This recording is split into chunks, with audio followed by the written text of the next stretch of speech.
ವೀಕ್ಷಕರೇ ನಮಸ್ಕಾರ. ಆತ್ಮ ಜಾಗೃತಿ ಕಾರ್ಯಕ್ರಮಕ್ಕೆ ನಿಮಗೆಲ್ಲ ಸ್ವಾಗತ ಸುಸ್ವಾಗತ.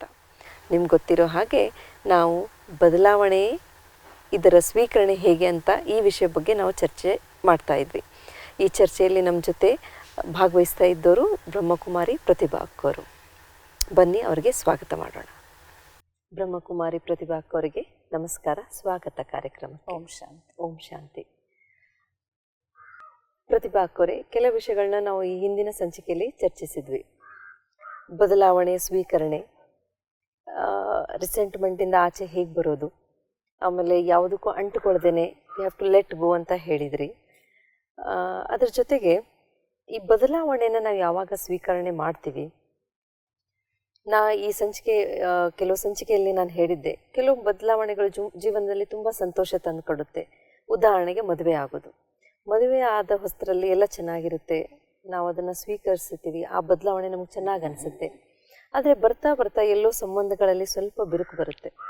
ಎಲ್ಲೋ ಅದಕ್ಕೆ ಕಾರಣನ ಜಲಸಿ ಅಥವಾ ಅಸೂಯೆ ಅಂತ ಅನ್ಬೋದು. ಸಾಮಾನ್ಯವಾಗಿ ನಾವು ನೋಡೋದು ಎಲ್ಲಿ ಅತ್ತೆ ಹಾಗೂ ಸೊಸೆಯಂದ್ರ ನಡುವೆ. ಮಗ ಇಷ್ಟು ದಿನ ನನ್ನವನಾಗಿ ನನ್ನ ಮಾತನ್ನೆಲ್ಲ ಕೇಳ್ತಿದ್ದವನು ಈಗ ಮದುವೆ ಆದಮೇಲೆ ಸೊಸೆ ಮಾತು ಕೇಳ್ತಿದ್ದಾನೆ. ಯಾವಾಗ ಮಗ ತನ್ನ ಮಾತು ಕೇಳ್ತಿಲ್ಲ, ಸೊಸೆ ಮಾತು ಕೇಳ್ತಿದ್ದಾನೆ, ಈ ಬದಲಾವಣೆ ಬಂದಾದ್ಮೇಲೆ ಈ ಸಂಬಂಧಗಳಲ್ಲಿ ಬಿರುಕು ಬರುತ್ತೆ. ಇದಕ್ಕೆಲ್ಲೋ ಒಂದು ಕಾರಣ ನಾವು ಹೇಳ್ಬೋದು ಅಸೂಯೆ. ನನ್ನ ಮಾತು ಕೇಳ್ತಿಲ್ಲ ಅನ್ನೋ ಒಂದು ಹೊಟ್ಟೆ ಕಿಚ್ಚು ಅತ್ತೆಗಿರ್ಬೋದು, ಅಥವಾ ಅತ್ತೆ ಮಾತು ಕೇಳ್ತಾ ಇದ್ರೆ ಹೆಂಡತಿ ಆಗಿ ಬಂದವಳಿಗೆ ಅವಳಿಗೆ ಹೊಟ್ಟೆ ಕಿಚ್ಚು. ಸೊ ಈ ಬದಲಾವಣೆಯಿಂದ ಈ ಹೊಟ್ಟೆ ಕಿಚ್ಚು ಬರುತ್ತೆ. ಇದರಿಂದ ನಾವು ಆಚೆ ಹೇಗೆ ಬರಬೇಕು? ಪರಿವರ್ತನೆಗಳಲ್ಲಿ ಈರ್ಷ್ಯೆಯ ಉತ್ಪತ್ತಿ ಇದು ಬಹಳಷ್ಟು ಜನರಿಗೆ, ಎಲ್ಲರಿಗೂ ಅಲ್ಲ, ಆಗ್ತಿರ್ತದೆ. ಪರಿವರ್ತನೆ ಕ್ರಿಯೆಯಲ್ಲಿ ನಾವು ಸ್ವೀಕಾರ ಮಾಡಬೇಕಾದದ್ದೇನು, ನಾವು ಅರಿವೇನು ಮಾಡ್ಕೋಬೇಕಾಗಿದೆ. ಇಲ್ಲಿ ಮೇನ್ ಪಾಯಿಂಟ್ ಅಂದರೆ ಈರ್ಷೆ ಉತ್ಪತ್ತಿಗೆ ಮೇನ್ ಕಾರಣ ನಮ್ಮಲ್ಲಿ ನಾವು ಚೇಂಜಸ್ ತಂದುಕೊಳ್ಳಿಕ್ಕೆ ಇಷ್ಟಪಡದೇ ಇರೋದು. ಯಾವಾಗ ಒಬ್ಬ ವ್ಯಕ್ತಿ ತನ್ನಲ್ಲಿ ಸಾಕಷ್ಟು ಚೇಂಜಸನ್ನು ಮಾಡ್ಕೊಳ್ಳಿಕ್ಕೆ ರೆಡಿ ಇರ್ತಾನೆ, ಅವನು ತನ್ನ ಕೆಪ್ಯಾಸಿಟಿ ಇನ್ಕ್ರೀಸ್ ಮಾಡ್ಕೊಳ್ಳಿಕ್ಕೆ, ತನ್ನ ಶಕ್ತಿಗಳನ್ನು ಇನ್ಕ್ರೀಸ್ ಮಾಡ್ಕೊಳ್ಳಿಕ್ಕೆ ರೆಡಿ ಇರ್ತಾನೋ, ಅರ್ಥಾತ್ ನಾವು ಪರಿಶ್ರಮ ಪಡಲಿಕ್ಕೆ ರೆಡಿ ಇರ್ತಾನೋ, ಅಂಥವನಿಗೆ ಜಲಸಿ ಬರೋದಿಲ್ಲ, ಅವನಿಗೆ ಈರ್ಷೆ ಬರೋದಿಲ್ಲ. ಹೀಗೆ ನೀವು ಸಾಮಾನ್ಯವಾಗಿ ನೋಡಿರ್ಬೋದು, ಈಗ ಇನ್ನೊಬ್ಬರ ಬಗ್ಗೆ ಆಡ್ಕೊಳ್ಳೋರು, ಇನ್ನೊಬ್ಬರನ್ನ ಕೀಳಾಗಿ ಮಾತಾಡೋರು, ಟೀಕೆ ಮಾಡೋರು, ನಿಂದನೆ ಮಾಡುವವರು ಈರ್ಷ್ಯೆ ಇದ್ದವರೇನೆ. ಅವ್ರು ಮೋಸ್ಟ್ಲಿ ಅವ್ರು ಎಂಥವ್ರು ಇರ್ತಾರಂತಂದರೆ ತಮ್ಮ ಜೀವನದಲ್ಲಿ ಯಾವ ಪೊಸಿಷನಲ್ಲಿ ಇದ್ದಾರೋ, ಯಾವ ಸ್ಥಾನದಲ್ಲಿದ್ದಾರೋ, ಎಷ್ಟವರು ಪ್ರಗತಿ ಮಾಡಿದಾರ ಒಂದು ಮಟ್ಟಕ್ಕೆ, ಅಲ್ಲೇ ನಿಂತವ್ರೇ ಈ ಕೆಲಸ ಮಾಡ್ತಿರ್ತಾರೆ ಯೂಶ್ವಲಿ. ಬಟ್ ಯಾರು ತಮ್ಮ ಪ್ರಗತಿಯ ಪಥದಲ್ಲಿದ್ದಾರೆ, ಅವರು ನಿರಂತರವಾದಂತಹ ಪರಿಶ್ರಮವನ್ನು ಪಡ್ತಿದ್ದಾರೆ, ಹೊಸ ಹೊಸ ರೀತಿಯಿಂದ ಅವ್ರ ಪ್ರಯತ್ನಗಳನ್ನು ಮಾಡ್ತಿದ್ದಾರೆ, ಹೊಸ ಹೊಸ ಚಾಲೆಂಜ್ಗಳನ್ನು ಅವ್ರು ಸ್ವೀಕರಿಸಿ ಅವುಗಳನ್ನು ಹೇಗೆ ನಾವು ಪುಟಪ್ ಮಾಡಬೇಕು, ಅವುಗಳನ್ನು ಹೇಗೆ ನಾವು ಈ ಚಾಲೆಂಜಸನ್ನು ಫೇಸ್ ಮಾಡಿ ನಾವು ಇದರಲ್ಲಿಯೂ ಈ ಚಾಲೆಂಜನ್ನು ಅಥವಾ ತೊಂದರೆಯನ್ನು ಅಪಾರ್ಚುನಿಟಿಯಾಗಿ ಯೂಸ್ ಮಾಡಿಕೊಂಡು ಅದನ್ನು ನಾವು ಮುಂದೆ ಬರಬೇಕು ಅನ್ನೋದು ವಿಚಾರ ಯಾರಿಗಿರ್ತದೋ ಅವರಿಗೆ ಅಲ್ಲಿ ಈರ್ಷ್ಯೆ ಉತ್ಪತ್ತಿ ಆಗಲಿಕ್ಕೆ ಅವಕಾಶನೇ ಇರೋದಿಲ್ಲ. ಆದರೆ ಯಾರು ಖಾಲಿ ಇಟ್ಕೊಂಡಿರ್ತಾರೆ ತಮ್ಮ ಮನಸ್ಸನ್ನು, ದುಡಿಕೆನೂ ಇಲ್ಲ, ಹೊಸ ದಾರಿಗಳನ್ನು ಹುಡ್ಕೋದಿಲ್ಲ. ಯಾಕಂದರೆ ಎಲ್ಲರ ಜೀವನದಲ್ಲಿ ಒಂದು ಮಟ್ಟಕ್ಕೆ ಬಂದ ಮೇಲೆ ಒಂದು ಸ್ಟಾಪೇಜ್ ಅನ್ನೋದು ಬಂದ್ಬಿಡ್ತದೆ. ಒಂದು ಮಟ್ಟಕ್ಕೆ ಬಂದ ಮೇಲೆ ನಮಗೆ ದಾರಿ ಕಾಣಿಸೋದಿಲ್ಲ, ನಮ್ಮ ಪ್ರಗತಿ ಇಲ್ಲಿಗೆ ಬಹುಶಃ ಸ್ಥಗಿತಾಯ್ತೇನೋ, ಮುಗಿತೇನೋ ಅಂತ ನಮ್ಗೆ ಅನ್ಸಿರ್ತದೆ. ಅದು ಸ್ವಾಭಾವಿಕವಾಗಿ ಹಾಗಾಗಿರುತ್ತೋ, ಆ ಮನುಷ್ಯ ಹಾಗೆ ಅನುಭವಿಸಕ್ಕೆ ಶುರು ಮಾಡ್ತಾನೆ. ಅವನಿಗೆ ಹಂಗೆ ಅನುಭವಿಸ್ಲಿ ಅಥವಾ ಸ್ವಾಭಾವಿಕವಾಗಿ ಆಗಲಿ ಅಥವಾ ಅಂಥದ್ದೊಂದು ಪರಿಸ್ಥಿತಿ ಬಂದು ಆಗಿರಲಿ, ಬಟ್ ಪ್ರಗತಿಗೆ ದಾರಿಗಳಂತೂ ಇದ್ದೇ ಇವೆ. ಅದಕ್ಕೆ ನಾವು ವಿಚಾರ ಮಾಡುವ ದೃಷ್ಟಿಯಲ್ಲಿ ವಿಚಾರ ಮಾಡಲಾರ್ದೆ ಇನ್ನು ಬೇರೆ ಥರ ವಿಚಾರ ಮಾಡಬೇಕಾಗತ್ತೆ. ನಮ್ಮ ವಿಚಾರದಲ್ಲಿ ಕ್ರಿಯೇಟಿವಿಟಿಯನ್ನು ತರಬೇಕಾಗ್ತದ. ನಾವು ಈ ದೃಷ್ಟಿಯಲ್ಲಿ ಇಲ್ಲ ಅಂತಂದ್ರೆ ನಮ್ಮ ದೃಷ್ಟಿಕೋನವನ್ನು ಚೇಂಜ್ ಮಾಡ್ಕೋಬೇಕಾಗ್ತದೆ. ಸಿಚುವೇಶನ್, ಸಮಸ್ಯೆ ಬಗ್ಗೆ ಅಥವಾ ಪರಿಸ್ಥಿತಿಯ ಬಗ್ಗೆ ಅದನ್ನು ನಾವು ಬದಲಾವಣೆ ಮಾಡ್ಕೊಳ್ಳದೇ ಇರೋದಕ್ಕೆ ನಮ್ಮ ದೃಷ್ಟಿಯನ್ನು ಬಿಡ್ಲಿಕ್ಕೆ ರೆಡಿ ಇಲ್ಲ, ನಮ್ಮ ಹಳೆ ವಿಚಾರಗಳನ್ನು ಬಿಡ್ಲಿಕ್ಕೆ ರೆಡಿ ಇಲ್ಲ, ಮತ್ತು ಹೊಸ ದಾರಿ ಕಾಣೋದೇ ಇಲ್ಲ. ಇವೇ ದಾರಿಗಳು ಸಾಕಷ್ಟಿವೆ, ಅವುಗಳನ್ನು ಬಿಡದೇ ಇರೋದಕ್ಕೆ ನಾವೇನು ಮಾಡಿರ್ತೀವಿ, ಒಂದು ಮಟ್ಟಕ್ಕೆ ಬಂದು ಒಂದು ಹಂತಕ್ಕೆ ಬಂದು ತಲುಪಿ ನಾವು ಅಲ್ಲಿ ನಮ್ಮ ಪ್ರಗತಿಯನ್ನು ಸ್ಥಗಿತಗೊಳಿಸಿ ಈರ್ಷೆ ಮಾಡ್ತಾ ಕೂತ್ಕೊಬಿಡ್ತೀವಿ. ಆ ನೆಗೆಟಿವ್ ಭಾವನೆ ನಾವು ಪ್ರಗತಿ ಮಾಡ್ಕೊಳ್ಳದೆ ನಾವು ಆ ಕಡೆ ಲಕ್ಷ್ಯ ಕಡಿಮೆ ಆಗಿ, ನಾವು ಕ್ರಿಯೇಟಿವಿಟಿ ಕಡೆ ಲಕ್ಷ್ಯ ಕಡಿಮೆ ಆಗಿ ನಾವು ಬೆಳಿಬೇಕು, ಇನ್ನೂ ಮಾಡ್ಬೋದಲ್ಲ ಅನ್ನೋದು ನಮಗೆ ಯಾವಾಗ ಎಲ್ಲಾ ದಾರಿಗಳು ಬಂದಿದ್ದಂಗೆ ಅನ್ನಿಸ್ತವೋ ಅಥವಾ ಬಹುಶಃ ನಾವು ಅದ್ರ ಕಡೆ ಲಕ್ಷ್ಯ ಕೊಡೋದಿಲ್ಲ, ಅವಾಗ ಕುತ್ಕೊಂಡು ಈರ್ಷೆ ಮಾಡುವಂಥ ಕ್ರಿಯೆ ಈ ಕೆಲಸ ಪ್ರಾರಂಭ ಅದಕ್ಕೆ ಈರ್ಷೆ ಕಡೆಗೆ ನಾವು ಹೋಗ್ಲಾರ್ದೆ ಈ ನೆಗೆಟಿವ್ ಫೀಲಿಂಗನ್ನು ನಾವು ತೆಗೆಯೋದಕ್ಕಾಗಿಯೇ ಇಷ್ಟೆಲ್ಲ ನಮ್ಮದೊಂದು ಈ ಆಧ್ಯಾತ್ಮಿಕ ಜ್ಞಾನ ಜೀವನ ಜ್ಞಾನ ಯೋಗ ಮಾಡೋದು. ಅದಕ್ಕೆ ಆ ಕಡೆಗೆ ಆ ವಿಷಯ ಕಡೆಗೆ ನಾವು ಹೋಗ್ಲಾರ್ದೆ ಇರಬೇಕು ಅಂತಂದರೆ ನಾವು ಪ್ರತಿನಿತ್ಯನೂ ನಮ್ಮನ್ನು ನಾವು ಕ್ರಿಯಾತ್ಮಕವಾಗಿ ಅಥವಾ ರಚನಾತ್ಮಕವಾಗಿ ಬೆಳೆಸ್ಕೋಬೇಕು. ಅಂದರೆ ಒಂದು ಸ್ಫೂರ್ತಿ ನಮ್ಮಲ್ಲಿ ನ್ಯಾಚುರಲ್ ಆಗಿ ಯಾವಾಗಲೂ ನಮ್ಮಲ್ಲಿ ಬರ್ತಿರಬೇಕು. ಅದಕ್ಕೊಬ್ಬರು ಹೇಳ್ತಾರೆ ಏನಂತ, ಇನ್ನೊಬ್ಬರು ನಮಗೆ ಸ್ಫೂರ್ತಿ ಒಂದು ಸಾರಿ ಕೊಡ್ಬೋದು, ಮೋಟಿವೇಶನ್ ಒಂದು ಸಾರಿ ಮಾಡ್ಬೋದು, 2 ಸಾರಿ ಮಾಡ್ಬೋದು, ಬಟ್ ನಮ್ಮನ್ನು ನಾವು ಯಾವತ್ತೂ ಮೋಟಿವೇಟೆಡ್ ಇಟ್ಕೊಳ್ಬೇಕು. ನಮ್ಮನ್ನು ನಾವು ಯಾವಾಗಲೂ ಉತ್ಸಾಹ ಹುರುಪು ಉಮಂಗ ಮತ್ತು ಮೋಟಿವೇಶನ್ನಲ್ಲಿ ನಮ್ಮನ್ನು ಯಾವಾಗಲೂ ನಾವು ಇಟ್ಕೊಳ್ಬೇಕು. ಇದು ಈಗಿನ ಚಾಲೆಂಜ್. ಈಗ ಈ ಚಾಲೆಂಜನ್ನು ಯಾರು ಸ್ವೀಕರಿಸಿದ್ದಾರೆ ಅದನ್ನು ನಾವು ಮೆಡಿಟೇಷನಿಂದ ಮಾಡಲಿ ಅಥವಾ ಜ್ಞಾನ ಯೋಗದ ಶಿಕ್ಷಣದಿಂದ ಮಾಡಲಿ ಅಥವಾ ನಾವು ಶಾರೀರಿಕ ಎಕ್ಸಸೈಸ್ ಮಾಡಿ ಕೂಡ ಎಷ್ಟೋ ಸಾರಿ ಫ್ರೆಶ್ ಫೀಲ್ ಮಾಡ್ತೀವಿ ಫಿಸಿಕಲಿ, ಅಥವಾ ನಾವು ಯಾವುದೋ ಆ್ಯಕ್ಟಿವಿಟೀಸಿಂದ ನಮ್ಮನ್ನು ನಾವು ಫ್ರೆಶ್ ಇಟ್ಕೊಳ್ತಕ್ಕಂಥದ್ದು ಏನೊಂದು ಕೆಲಸ ಇದೆ, ಇದನ್ನು ನಾವು ಮಾಡ್ಕೊಳ್ಳಿಲ್ಲ ಮತ್ತು ಎನರ್ಜೆಟಿಕ್ ಮತ್ತು ಫಾರ್ಗೆಟ್ ಆ್ಯಂಡ್ ಫಾರ್ಗ್ಯೂ ಇವೆಲ್ಲ ಮಾಡಿದಾಗಲೇ ನಮಗೊಂದು ಹೊಸ ದಾರಿ ಕಾಣ್ತದೆ. ಅದಕ್ಕೆ ಈ ಹೊಸ ದಾರಿಯನ್ನು ನಾವು ಕಂಡುಕೊಳ್ಬೇಕು ಅಂತಂದರೆ ಈ ಹಳೆಯ ನೆಗೆಟಿವಿಟೀಸನ್ನು ನಾವು ಸ್ಟಾಪ್ ಮಾಡಲೇಬೇಕು. ಆವಾಗ ನಮ್ಮ ಈರ್ಷೆ, ನಾವು ಪ್ರಗತಿಯಲ್ಲಿ ಹೋಗ್ತಕ್ಕಂಥವ್ನು ಯಾವಾಗಲೂ ಈರ್ಷೆ ಮಾಡೋದಿಲ್ಲ. ನಮ್ಮ ಪ್ರಗತಿ ಸ್ಟಾಪ್ ಮಾಡ್ಕೊಂಡು ನಾವು ಖಾಲಿ ಕೂತ್ಕೊಂಡಿದ್ದಕ್ಕೇ ನಮಗೆ ಈರ್ಷೆ ಅನ್ನಿಸ್ತದೆ ಅಥವಾ ಕಂಪ್ಯಾರಿಸನ್ ಬರ್ತದ ಅಥವಾ ನಮ್ಗೆ ಅನಿಸುತ್ತೆ ಇವ್ರು ನಮ್ಗಿಂತ ಮುಂದೆ ಹೋದ್ರು, ನಾವು ಹಿಂದುಳಿದ್ವಿ, ಅಥವಾ ಇವರೇನು ದೊಡ್ಡ ಸಾಧನೆ ಮಾಡ್ತಾ ಇದ್ದಾರೆ. ಈ ಥರ ಎಲ್ಲ ಬಹಳಷ್ಟು ಸಿಂಪಲ್ ಅಂದರೆ ಬಹಳ ಕೀಳುಮಟ್ಟದ ಲೋ ಲೆವೆಲಿನ ಥಿಂಕಿಂಗ್ ನಮ್ಮಲ್ಲಿ ಬರಲಿಕ್ಕೆ ಪ್ರಾರಂಭ ಆಗ್ತದೆ. ಇಲ್ಲ ಅಂದರೆ ಪ್ರತಿಯೊಬ್ಬ ವ್ಯಕ್ತಿ ಪ್ರಗತಿ ಮಾಡಲಿಕ್ಕೆ ಜೀವನದಲ್ಲಿ ಮುಂದುವರಿಲಿಕ್ಕೆ ಇಲ್ಲೇನೋ ಯಾರಿಗೂ ಬಂಧನ ಇಲ್ಲ. ಮುಂದುವರಿತಕ್ಕಂಥ ವ್ಯಕ್ತಿಯನ್ನ ತಡೆ ಹಿಡಿತಕ್ಕಂಥ ಶಕ್ತಿ ಈ ಪ್ರಪಂಚದಲ್ಲಿ ಯಾರಿಗೂ ಇಲ್ಲ. ಯಾಕಂದ್ರೆ ಅವ್ರು ಮಾಡಬೇಕು, ಯಾರೇ ಮುಂದುವರಿಬೇಕು ಅಂತಂದ್ರೆ ಸಾಕಷ್ಟು ಉದಾಹರಣೆಗಳು ನಮ್ಮ ಜೀವನದಲ್ಲಿ ನಮ್ಮ ಇತಿಹಾಸದಲ್ಲಿವೆ.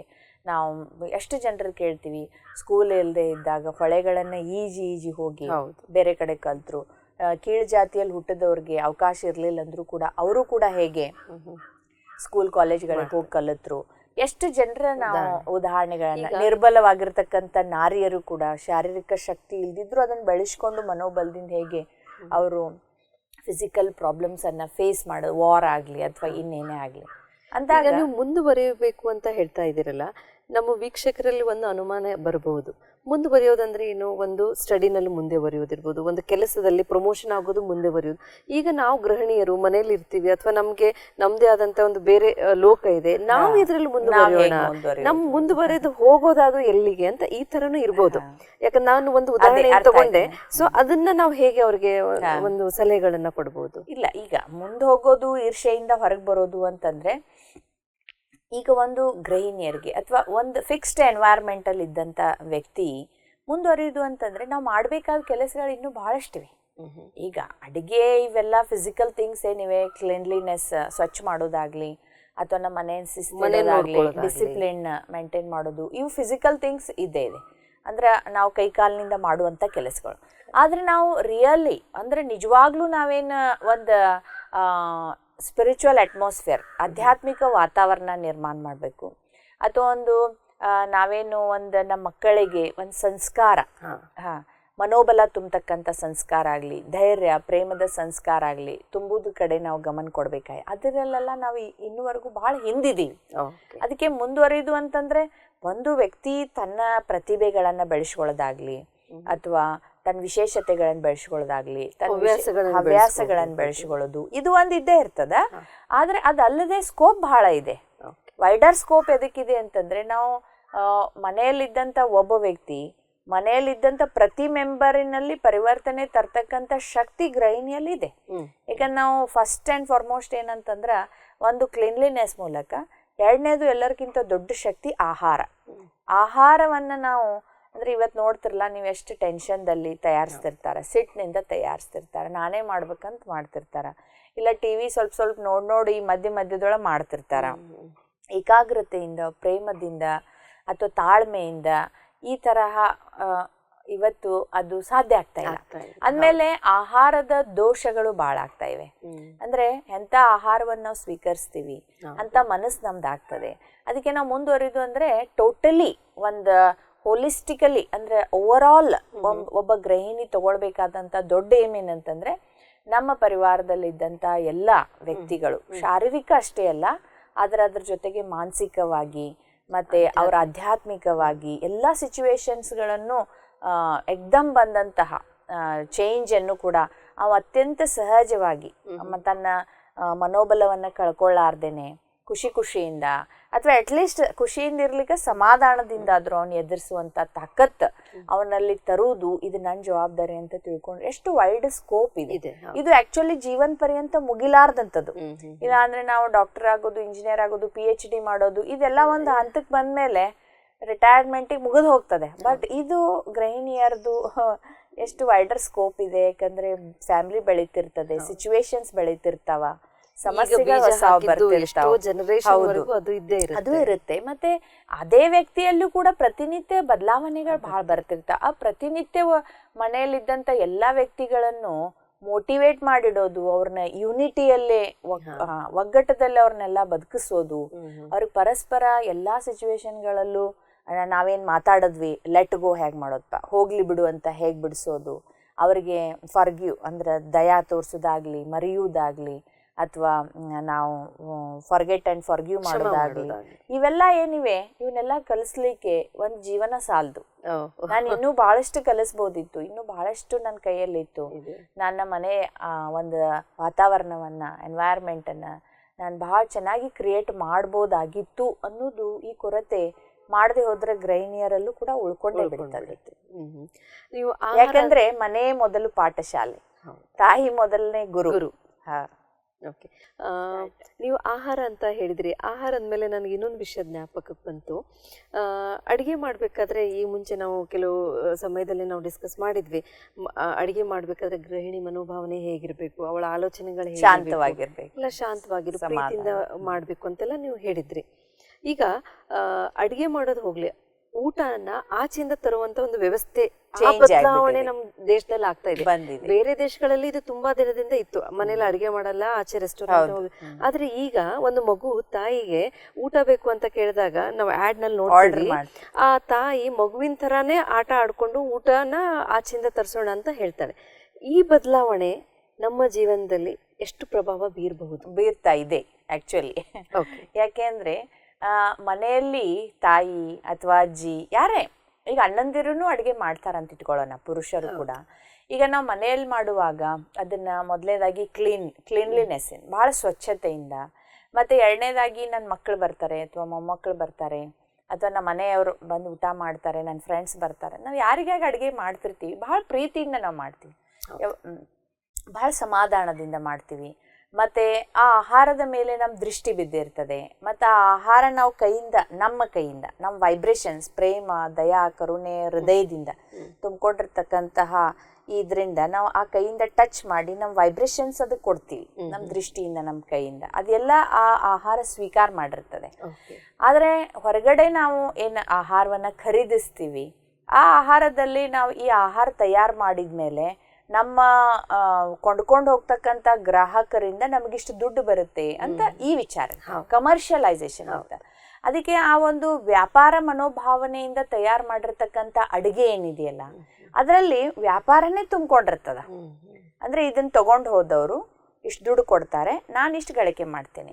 ಅದಕ್ಕೆ ಏನಾಗ್ತಾ ಇದೆ ಅಂತಂದ್ರೆ ಪ್ರಾಕ್ಟಿಕಲಿ ನಾವು ನೋಡಿದಾಗ, ನೀವು ನೋಡ್ರಿ, ಸಮಯ ಬದಲಾಗ್ತಾ ಇದೆ ಅಂತ ಹೇಳ್ತಿಲ್ಲ, ಸಮಯ ಅಲ್ಲ, ಮನುಷ್ಯನ ಮನೋಭಾವ ಹೇಗೆ ಚೇಂಜ್ ಆಗ್ತಾ ಇದೆ ನೋಡ್ರಿ. ನಾವು ಮೊದಲೆಲ್ಲ ಅಜ್ಜ ಅಜ್ಜಿಗಳು ಹಿರಿಯರು ನಮ್ಗೇನು ಕಲಿಸ್ಕೊಡ್ತಿದ್ರೆ, ಅವ್ರು ಮಾತಾಡದೆ ಹೋದ್ರು ನೀವು ಮಾತಾಡಿಸ್ಬೇಕು, ಅವ್ರು ನಿಮ್ಗೆ ಏನೇ ಅಂದಿದ್ರು ನೀವು ಕ್ಷಮಾ ಮಾಡಿಬಿಡ್ಬೇಕು, ನಾವೆಲ್ಲ ಕೂಡಿ ಬದುಕಬೇಕಲ್ಲ, ಜೋಡಿಸ್ಕೊಳ್ಳೋದು ಎಷ್ಟು ಕಠಿಣ, ಜೋಡಿಸ್ಕೊಳ್ಳೋದು ಕಠಿಣ, ಮುರ್ಕೊಳ್ಳೋದು ಎಷ್ಟು ಈಸಿ ಸಂಬಂಧಗಳ ಅಂತ ಹೀಗೆ ಕಲಿಸ್ತದೆ.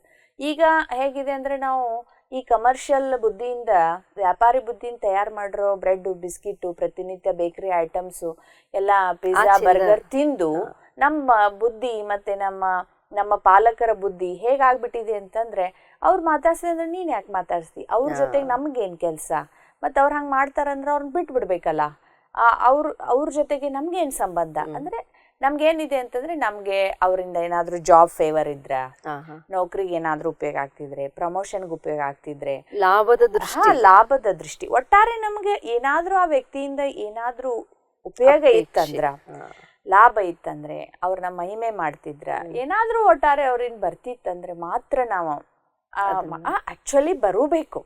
ಯಾಕಂದ್ರೆ ಲೈಫ್ ಅಂತಂದ್ರೆ, ಜೀವನ ಅಂದ್ರೆ ಹೇಗಿದೆ, ಕೊಡೋದು ತೆಗೆದುಕೊಳ್ಳೋದು. ಆದ್ರೆ ಬರೀ ಯಾವಾಗ್ಲೂ ಸ್ಥೂಲವಾಗೇ ಬರ್ಬೇಕಾಗಿಲ್ಲ. ಪ್ರೀತಿಗೆ ಪ್ರೀತಿ ಬಂದ್ರು ಸಾಕು, ಸಮಾಧಾನಕ್ಕೆ ಸಮಾಧಾನ ಬಂದ್ರು ಸಾಕು.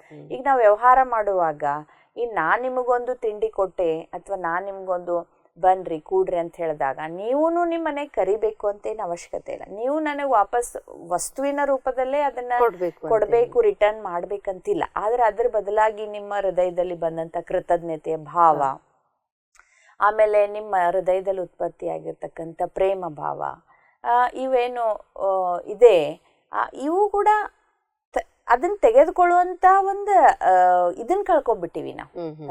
ನಮ್ಮ ವ್ಯಕ್ತಿತ್ವದಲ್ಲಿ ಚೇಂಜಸ್ ಭಾಳ ಬಂದಿದೆ. ಅದಕ್ಕೆ ನಾವು ಹೇಳೋದು ಭೌತಿಕ ಭಾಳ ಆಗಿದ್ದೀವಿ ಅಂತ. ಭೌತಿಕ ಅಂದ್ರೆ ಬಹಳ ಜಡತ್ವದ ಕಡೆಗೆ ಗಮನ ಇದೆ ನಮಗೆ. ಅಂದ್ರೆ ವಿ ಆಲ್ ಹ್ಯಾವ್ ಅಂದ್ರೆ fixed our eyes on size, shape and colour only. ನಾವೆಲ್ಲರೂ ಕೇವಲ ಸೈಜ್, ಒಂದು ಮಾಪ ಮತ್ತು ಒಂದು ಬಣ್ಣ ಮತ್ತು ಒಂದು ಕಲರ್, ಏನ್ ಟ್ಯಾಂಜಿಬಲ್ ಇದೆ, ಹೌದು, ಕಣ್ಣಿಗೆ ಏನ್ ಕಾಣ್ತದೋ, ಜಡ ಏನಿದೆ ಅದ್ರಿಂದನೇ ನಾವು ಅಳೆಯುವುದನ್ನ ಸಂಸ್ಕಾರ ಮಾಡ್ಕೊಂಡ್ಬಿಟ್ಟಿವಿ, ನಮ್ ಸ್ವಭಾವ ಮಾಡ್ಕೊಂಡ್ಬಿಟ್ಟಿವಿ. ಕಣ್ಣಿಗೆ ಕಾಣ್ಲಾರ್ದಂತ ಎಷ್ಟು ಅದ್ಭುತವಾಗಿರ್ತಕ್ಕಂಥ ಭಾವನೆಗಳು ಪರಮಾತ್ಮ ಈ ಸೃಷ್ಟಿಯಲ್ಲಿ ಸೃಷ್ಟಿಸಿದ್ದಾರೆ. ಅವುಗಳ ಆಧಾರ ಮೇಲೆ ಆಕ್ಚುಲಿ ನಾವು ಇವತ್ತಿಗೂ ಬದುಕ್ತಾ ಇದ್ದೀವಿ.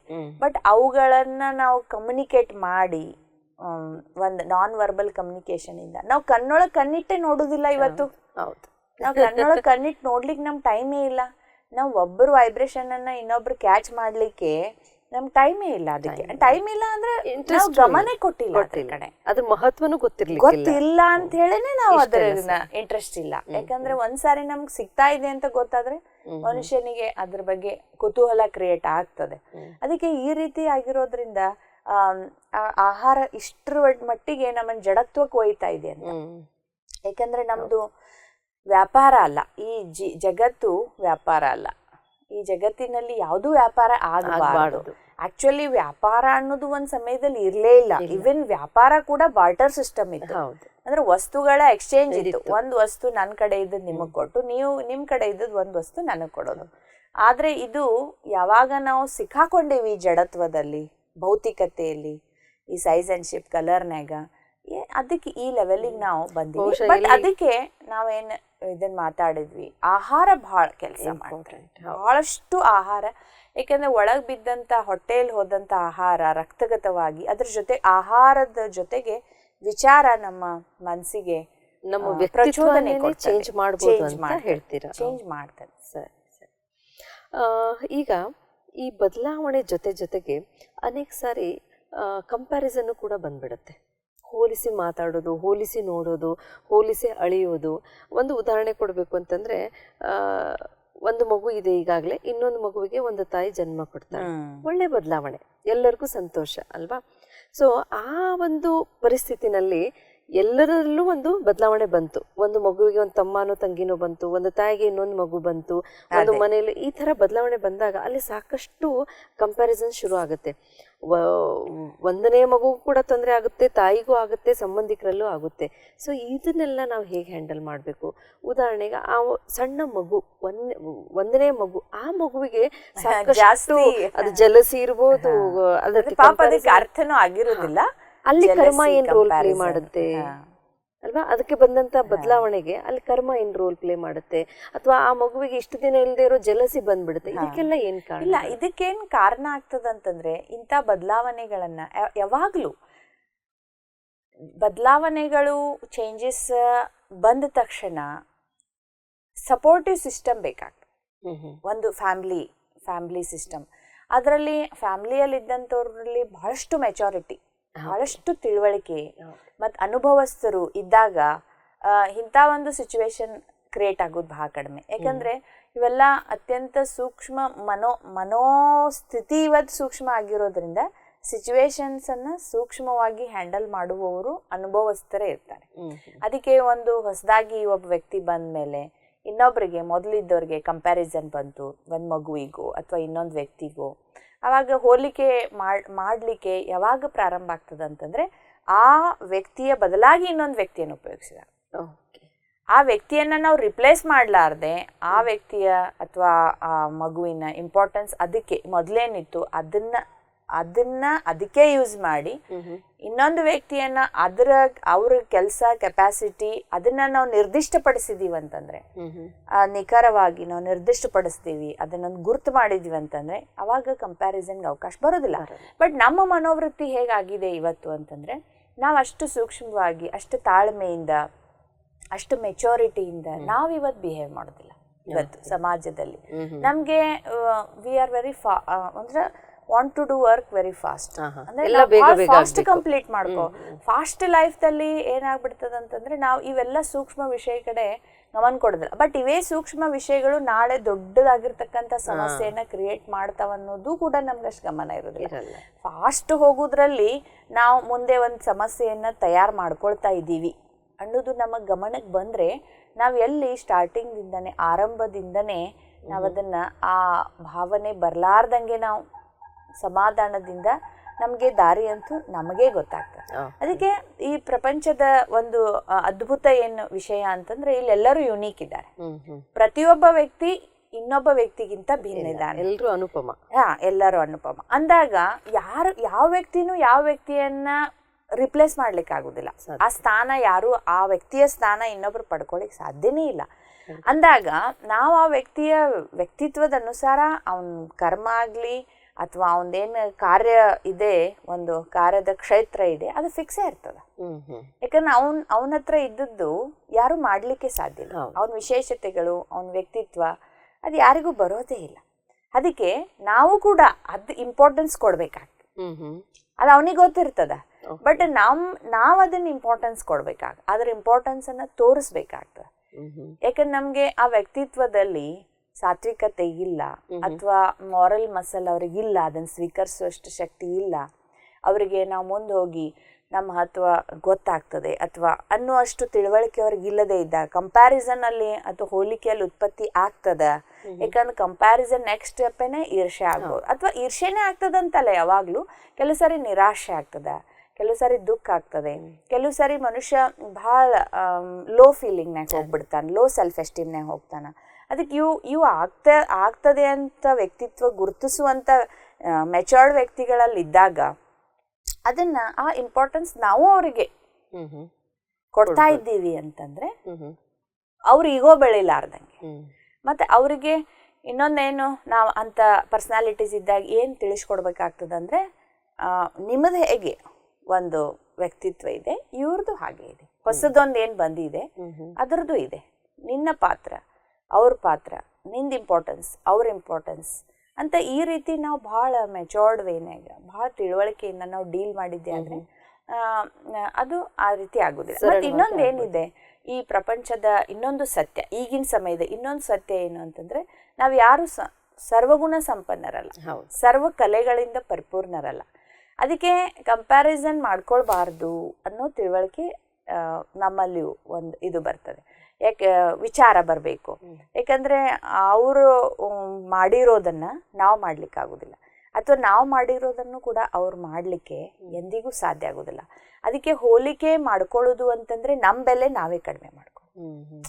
ಇದು ನಮ್ಗೆ ಅಂಡರ್ಸ್ಟ್ಯಾಂಡ್. ನಾವು ಯಾವಾಗ ಒಬ್ಬ ವ್ಯಕ್ತಿ ಜೊತೆಗೆ ನನ್ನ ಹೋಲಿಕೆ ನಾನು ಮಾಡ್ಕೊಳ್ತೀನಿ ಅಂತಂದ್ರೆ, ಅಂದ್ರೆ ನಾನು ಯುನೀಕ್ ಅದೀನಿ ಅನ್ನೋ ಫೀಲಿಂಗ್ ನಾ ಮರ್ತು ಬಿಟ್ಟಿನಿ. ನಾನು ಯುನೀಕ್, ನಾನು ಸಪ್ರೇಟ್, ನನ್ನಂಥವ್ರು ಯಾರೂ ಇಲ್ಲ ಅಂತ ನಾನೇ ನನ್ನ ಕಿಮ್ಮತ್ತನ್ನ ನಾನೇ ಕಡಿಮೆ ಮಾಡ್ಕೊಂಡೆ. ಅದಕ್ಕೆ ನಾನು as you see yourself, so everybody sees you as you see yourself. ಅದಕ್ಕೆ ನನ್ನನ್ನು ನಾನೇ ಆ ರೀತಿ ಕಂಪೇರ್ ಮಾಡ್ಕೊಂಡು ಲೋ ಫೀಲ್ ಮಾಡ್ಕೊಂಡಾಗ ಎಲ್ಲರಿಗೂ ನಾನೇ ಒಂದು ರಿಫ್ಲೆಕ್ಷನ್ ಕೊಡ್ತಾ ಇದ್ದೀನಿ, ಒಂದು ಪ್ರತಿಬಿಂಬ ಮೂಡಿಸ್ತಾ ಇದ್ದೀನಿ ಎಲ್ಲರ ಮನಸ್ಸಲ್ಲಿ, ಎದುರುಗಡೆ ಬಂದವರಲ್ಲಿ ನಾನು ಕಡಿಮೆ ಇದ್ದೀನಿ, ನಾನು ಲೋ ಇದ್ದೀನಿ ನಾನು ಅಂದರೆ. ಅದಕ್ಕೆ ನಾವು ಪರಮಾತ್ಮ ನಮಗೆ ಇಲ್ಲಿ ಸ್ವಮಾನದ ಬಗ್ಗೆ ಕಲಿಸ್ಕೊಡ್ತಾರೆ. ಇನ್ನೊಬ್ರು ರೆಸ್ಪೆಕ್ಟ್ ಪಡ್ಕೊಳ್ಳೋದು ಅದು ಬೇರೆ ವಿಷಯ. ರೆಸ್ಪೆಕ್ಟ್ ಇನ್ನೊಬ್ರು ಕೊಟ್ರೆ ಅದು ಹೊರಗಿಂದ ಬಂತು. ಆದ್ರೆ ನಾನು ಆತ್ಮ ನನ್ನ ಸ್ವರಾಜ್ಯಾಧಿಕಾರಿ ಅಂದರೆ ನಾನು ನನ್ನ ಮೇಲೆ ನಾನು ಅಧಿಕಾರವನ್ನು ಸಾಧಿಸ್ಬೋದು. ಅದಕ್ಕೆ ಆ ಅಧಿಕಾರದಲ್ಲಿ ಕೇವಲ ನಾಲ್ಗೆ, ಕಣ್ಣು, ಮೂಗು, ಬಾಯಿ ವಿಚಾರಗಳ ಮೇಲೆ ಅಷ್ಟೇ ಅಲ್ಲ, ಆದರೆ ನನ್ನ ಮಾನ ಮರ್ಯಾದೆ ಇದು ಕೂಡ ಎಕ್ಸ್ಟರ್ನಲ್ ಥಿಂಗ್ ಆಗಬಾರ್ದು, ಹೊರಗಿನಿಂದ ಪಡ್ಕೊಳ್ಳುವಂಥದ್ದಾಗಬಾರ್ದು. ಇನ್ನೊಬ್ರು ಕೊಟ್ಟಾಗಲೇ ನಾನು ನನ್ನ ಮಾನದ ಫೀಲಿಂಗ್ ಅಥವಾ ರೆಸ್ಪೆಕ್ಟಿನ ಫೀಲಿಂಗ್ ಬರಲಾರ್ದೆ ನನಗೆ ಯಾವಾಗಲೂ ನನ್ನ ಸ್ವಂತದ ಮಾನ ಇದೆ. ನಾನನ್ನು ಶಾಂತ ಸ್ವರೂಪ ಆತ್ಮ, ನಾನು ಪ್ರೇಮ ಸ್ವರೂಪ ಆತ್ಮ, ನಾನು already manifestation of perfection exist in man ಅಂತ ವಿವೇಕಾನಂದರು ಹೇಳ್ತಾರೆ. ಅದೇ ಪರಂಪಿತ ಪರಮಾತ್ಮನು ಹೇಳ್ತಿದ್ದಾರೆ. ನಮ್ಮಲ್ಲಿ ಪರಿಪೂರ್ಣತೆ, ದೈವತ್ವ, ದಿವ್ಯತೆ ಈಗಾಗಲೇ ಇದೆ. ಆ ದೃಷ್ಟಿಯಿಂದ ನಮ್ಮನ್ನು ನಾವು ನೋಡಿಕೊಂಡ್ರೆ ಆ ದಿವ್ಯತೆಯನ್ನ, ನನ್ನಲ್ಲಿ ಪರಿಪೂರ್ಣತೆ ಅದೇನು ಒಳಗಿದೆ ಅದನ್ನ ನಾನು ಹೊರ ತೆಗಿಬೇಕು ಅಂತ ಆ ದೃಷ್ಟಿಯಿಂದ ನಾನು ನೋಡ್ತಾ ನನ್ನನ್ನು ಹೋದ್ರೆ ನನ್ನಲ್ಲೂ ಹೊಸ ಕಲೆಗಳು, ಹೊಸ ವಿಶೇಷತೆಗಳು, ಎಷ್ಟೊಂದು ಹೊಸತನ ನನ್ನಲ್ಲಿ, ನನ್ನ ಕಾರ್ಯದಲ್ಲಿ, ನನ್ನ ವ್ಯಕ್ತಿತ್ವದಲ್ಲಿ ಬರ್ತಾ ಹೋಗ್ತದೆ. ಅದಕ್ಕಾಗಿ ನಾವು ಆ ಕಡೆ ಗಮನ ಕೊಟ್ರೆ ಈ ಕಂಪ್ಯಾರಿಸನ್ ನಮಗೂ ಅಂದ್ರೆ ಒಂದು ಫ್ಯಾಮಿಲಿ ಸಪೋರ್ಟ್ ಆಯ್ತು, ಇನ್ನೊಂದು ಸ್ವಂತ ಈ ರೀತಿ ಥಿಂಕ್ ಮಾಡೋದ್ರಿಂದ ಎಲ್ಲ ಕಂಪ್ಯಾರಿಸನ್ ಕಡಿಮೆ ಆಗುತ್ತೆ. ತುಂಬ ಚೆನ್ನಾಗಿ ತಿಳಿಸ್ಕೊಟ್ರೆ ಅಕ್ಕೋರೆ. ಎಲ್ಲ ಬದಲಾವಣೆಗಳು ನೋವೇ ತಂದು ಕೊಡುತ್ತೆ ಅಂತ ಹೇಳೋಕ್ಕಾಗಲ್ಲ. ಯಾಕಂದರೆ ಸಂತೋಷ ದುಃಖ ಇದು ಸೈಕಲ್ ಬರುತ್ತೆ ಹೋಗುತ್ತೆ. ಯಾವ ಮನುಷ್ಯ ದುಃಖದಲ್ಲಿರ್ತಾನೆ, ಬಡತನದಲ್ಲಿರ್ತಾನೆ, ಯಾವುದೊಂದು ಸಂಬಂಧದಲ್ಲಿ ನೋವು ಅನುಭವಿಸ್ತಾ ಇರ್ತಾನೆ, ಅದರಿಂದ ಒಂದು ಒಳ್ಳೆ ಬದಲಾವಣೆ ಆಯಿತು, ಸಂತೋಷಕರ ಬದಲಾವಣೆ ಆಯಿತು ಅಂದರೆ ಖಂಡಿತ ಅದು ಸ್ವಾಗತಾರ್ಹ. ಆದರೆ ಯಾವ ಮನುಷ್ಯ ಸಂತೋಷದಲ್ಲಿದ್ದಾನೆ, ಎಲ್ಲ ಸಂಬಂಧಗಳು ಚೆನ್ನಾಗಿದೆ, ತುಂಬ ಒಳ್ಳೆಯ ಸ್ಯಾಲ್ರಿ ಬರುವಂಥ ಒಂದು ಕೆಲಸ ಇದೆ, ಮಕ್ಕಳೆಲ್ಲ ಚೆನ್ನಾಗಿದ್ದಾರೆ, ಈ ಒಂದು ಪರಿಸ್ಥಿತಿನಲ್ಲಿ ಅವನಿಗೆ ಯಾವುದೇ ಬದಲಾವಣೆ ಬೇಕಾಗಲ್ಲ. ದೇವರು ಯಾವಾಗಲೂ ದೇವರಲ್ಲಿ ಒಂದೇ ಪ್ರಾರ್ಥನೆ, ಇದೇ ಥರ ಇರಲಿಲ್ಲಪ್ಪ. ಸೊ ಹಾಗೆ ಮಾಡ್ಕೊಳ್ಳೋದಕ್ಕೆ ನಾವು ಏನು ತಯಾರಿ ಮಾಡ್ಕೋಬೇಕು? ನಮ್ಮ ಪರಿಸ್ಥಿತಿ ಯಾವಾಗಲೂ ಇದೇ ಥರ ಇರಲಿ ಅಂತ ನಾವು ಯೋಚಿಸಿದ್ರೆ ನಾವು ಯಾವ ಥರ ಬದುಕಬೇಕು? ಅಲ್ಲ, ಆ್ಯಕ್ಚುಲಿ ಇದು ಒಂದು ಅಸತ್ಯದ ಜೊತೆಗೆ ಬದುಕದಂಗೆ ಆಗ್ತದೆ. ಓಕೆ, ಯಾಕೆಂದರೆ ಇಲ್ಲಿ ಯಾವುದೂ ಒಂದೇ ಥರ ಇರುವುದೇ ಇಲ್ಲ, ಯಾವುದೂ ಒಂದೇ ಥರ ಇರಲ್ಲ. ನಮ್ಮ ದೇಹನೂ ಕೂಡ ಎಷ್ಟು ತಾಯಿಯ ಗರ್ಭದಿಂದ ಹೊರಬಂದು ಬೆಳೀತಾ ಬೆಳೀತಾ ಅದು ಒಂದು ಅವಸ್ಥೆಗೆ ಬಂದ ಮೇಲೆ ಅದು ಕೂಡ ಬದಲಾಗ್ಬಿಡ್ತದೆ. ಯಾವುದನ್ನ ನಾವು ಬೆಳೆಸ್ಕೊಳ್ತಾ ಬಂದಿದ್ವಿ ಅದು ಉದುರ್ಕೊಳ್ತಾ ಹೋಗ್ತದೆ. ಹಲ್ಲಾಗ್ಲಿ, ಕೂದಲಾಗ್ಲಿ, ಪ್ರತಿಯೊಂದೂ ನಮ್ಮಲ್ಲಿ ಎಲ್ಲ ಚೇಂಜಸ್ ಬರ್ತದೆ. ಅಂದಮೇಲೆ ನಾವು ಹೇಗೆ ಎಕ್ಸ್ಪೆಕ್ಟ್ ಮಾಡೋಕ್ಕಾಗತ್ತೆ? ನಾವು ಸಿಚುವೇಶನ್ ಹೀಗೆ ಇರಲಿ ಅಂತ ಎಕ್ಸ್ಪೆಕ್ಟ್ ಮಾಡೋಕ್ಕಾಗಲ್ಲ, ಬಯಸ್ಲಿಕ್ಕಾಗೋದಿಲ್ಲ. ಬಟ್ ನಾವು ಈ ಎಲ್ಲ ಏನೇ ಬರಲಿ, ಎಂಥ ಪರಿಸ್ಥಿತಿ ಬರಲಿ, ಸಮಸ್ಯೆ ಬರಲಿ, ಆದರೆ ಎಷ್ಟೇ ಪರಿವರ್ತನೆಗಳಾಗಲಿ ನಾವು ಹಿಂಗೆ ಥಿಂಕ್ ಮಾಡಬೇಕು. ಏನಂದರೆ ನಮ್ಮ ಮನೆಯಲ್ಲಿ ಅಥವಾ ನನ್ನ ಜೀವನದಲ್ಲಿದ್ದಂಥ ನೆಮ್ಮದಿ, ಶಾಂತಿ, ಸ್ಥಿರತೆ ಹೀಗೆ ಇರಲಿ ಅಂತ. ಇದು right way of thinking. Okay, so ಬರೀ ಕಂಫರ್ಟ್ಸ್ನಷ್ಟೇ ನಾವು ಫೋಕಸ್ ಮಾಡಬಾರ್ದು, ನಮ್ಮ ಗಮನ ಎಲ್ಲ ಎಲ್ಲಿರಬೇಕು? ನಮ್ಮ ವಿಚಾರಗಳ ಕಡೆ. ಅಂದ್ರೆ ನಮ್ಮ ಆತ್ಮಸ್ಥೈರ್ಯ. ಅದಕ್ಕೆ ನಾವೇನು ಹೇಳ್ತೀವಿ, ಸ್ಥಿತಿಯೇ ನನ್ನ ಆಸ್ತಿ. ನನ್ನ ಮಾನಸಿಕ ಸ್ಥಿತಿಯನ್ನೇ ನಾನು ನನ್ನ ಆಸ್ತಿಯನ್ನಾಗಿ ಮಾಡ್ಕೋಬೇಕು. ಅದಕ್ಕೆ ಭಗವದ್ಗೀತಾದಲ್ಲೊಂದು ಮಾತು ಹೇಳ್ತಾರೆ, ಮನಸ್ಸೇ ನನ್ನ ಮಿತ್ರ, ಮನಸ್ಸೇ ನನ್ನ ಶತ್ರು. ಅಂದ್ರೆ ಆತ್ಮ ತನ್ನ ಮಿತ್ರ ತಾನೇ, ತನ್ನ ಶತ್ರು ತಾನೇ ಅನ್ನೋದು ಗೀತೆಯಲ್ಲಿ ಬರ್ತದೆ. ಅಂದ್ರೆ ಯಾವಾಗ ನಾವು ಈ ರೀತಿ ವಿಚಾರ ಮಾಡ್ತೀವಲ್ಲ, ಅವಾಗ ನಮ್ಮ ಶತ್ರು ನಾವು ಆಗ್ಬಿಡ್ತೀವಿ. ಹೊರಗಡೆ ಸಿಚುವೇಶನ್ ಅಂತೂ ಯಾವಾಗ್ಲೂ ಒಂದೇ ತರ ಇರುವುದಿಲ್ಲ. ಅದಕ್ಕೆ ನಾವು ಕಾಲ್ಪನಿಕ ಬದುಕದಂಗೆ ಆಗ್ತದೆ, ಸುಳ್ಳು ಬದುಕದಂಗೆ ಆಗ್ತದೆ. ಅಂದ್ರೆ ಒಂದು ಅಸತ್ಯತೆಯ ಲೋಕದಲ್ಲಿ ನಾವು ಹೊಂಟಂಗೆ ಆಗ್ಬಿಡ್ತದೆ. ಅದಕ್ಕಾಗಿ ಸತ್ಯತೆಯ ಜೊತೆಗೆ ನಾವು ಬದುಕಬೇಕು ಅಂತಂದ್ರೆ ನಾವು ಈ ಥರನೇ ಥಿಂಕ್ ಮಾಡಬೇಕು. ಏನೇ ಆದರೂ ಕೂಡ ನನ್ನ ಆತ್ಮಿಕ ಸ್ಥಿರತೆಯನ್ನು ನಾನು ಕಾಪಾಡ್ಕೋ, ನನ್ನ ಸ್ಥಿತಿಯನ್ನೇ ನಾನು ಆಸ್ತಿ ಅಂತ ತಿಳ್ಕೊ. ಯಾಕಂದರೆ ಮನಸ್ಸು ಸರಿ ಇತ್ತು, ಸ್ಥಿತಿ ಸರಿ ಇತ್ತು ಅಂತಂದರೆ ನಾವು ವಾಪಸ್ ಕಳ್ಕೊಂಡಿರೋದನ್ನೆಲ್ಲ ಎಕ್ಸ್ಟರ್ನಲ್ ಥಿಂಗ್ಸನ್ನೆಲ್ಲ ಮತ್ತೆ ವಾಪಸ್ ಪಡ್ಕೋಬಹುದು. ತುಂಬ ಆಳವಾದ ವಿಚಾರಗಳನ್ನೆಲ್ಲ ನಮ್ಮ ಹತ್ರ ಹಂಚಿಕೊಂಡ್ರಿ. ನಿಮಗೆ ತುಂಬ ಹೃದಯದ ಧನ್ಯವಾದಗಳು. ವೀಕ್ಷಕರೇ, ನೋಡಿದ್ರಲ್ಲ, ಈ ಒಂದು ಬದಲಾವಣೆಯಿಂದ ಹೇಗೆ ಒಂದು ಈರ್ಷೆ ಶುರು ಆಗುತ್ತೆ, ನಮ್ಮ ಒಳಗಡೆ ಗೊತ್ತಿಲ್ಲದೇ ನಾವು ಬೇರೆಯವ್ರು ನೋಡಿ ಅಸೂಯೆ ಪಡ್ಕೊಳ್ಳೋಕೆ ಶುರು ಮಾಡ್ತೀವಿ. ಅದ್ರ ಜೊತೆಗೆ ಎಷ್ಟು ಸರಿ ಕಂಪ್ಯಾರಿಸನ್ ಶುರು ಆಗುತ್ತೆ. ಆ ಕಂಪ್ಯಾರಿಸನ್ ಹೇಳಿದ್ರಲ್ಲ, ಯಾವುದೂ ಈ ಜಗತ್ತಿನಲ್ಲಿ ಯಾವುದೂ ಒಂದೇ ಥರ ಇರಲ್ಲ, ಎಲ್ಲನೂ ಯೂನಿಕ್ ಆಗಿದೆ. ಸೊ ಆ ಕಂಪ್ಯಾರಿಸನಿಂದ ನಮ್ಗೆ ಆಗ್ತಿರೋ ಹಾನಿ, ಅದ್ರ ಜೊತೆಗೆ ನಾವು ಹೇಳ್ತೀವಲ್ಲ, ನಮ್ಮ ಪರಿಸ್ಥಿತಿ ಚೆನ್ನಾಗಿದೆ, ಇದೇ ಥರ ಯಾವತ್ತೂ ಇರಲಿ, ಆ ಥರ ನಮ್ಮ ಮನಸ್ಸಿನಲ್ಲಿದ್ದರೆ ಅದು ಖಂಡಿತ ತಪ್ಪು. ಯಾಕಂದರೆ ಬದಲಾವಣೆ ಸೃಷ್ಟಿಯ ನಿಯಮ, ಅದು ಚೇಂಜ್ ಆಗಲೇಬೇಕು. ಅದು ನಮ್ಮ ಜಡ ವಸ್ತುಗಳು ಬದಲಾವಣೆ ಆದರೂ ಚಿಂತೆ ಇಲ್ಲ, ನಮ್ಮ ಆತ್ಮ ಹೇಗಿರಬೇಕು ಅದೇ ಥರ ನಮ್ಮ ಆಲೋಚನೆಗಳು ನಾವು ಹೇಗೆ ಇರಬೇಕು ಅಂತ ನಾವು ವಿಚಾರ ಮಾಡ್ತೀವೋ ಅದೇ ಥರ ನಾವು ಕಂಟಿನ್ಯೂ ಮಾಡ್ಕೊಂಡು ಹೋಗಬೇಕು ಅಂತ ಹೇಳ್ಕೊಟ್ಟಿದ್ದಾರೆ. ಕಾರ್ಯಕ್ರಮ ವೀಕ್ಷಿಸಿದ್ದಕ್ಕೆ ನಿಮಗೆಲ್ಲ ತುಂಬ ಹೃದಯದ ಧನ್ಯವಾದ. ನಮಸ್ಕಾರ.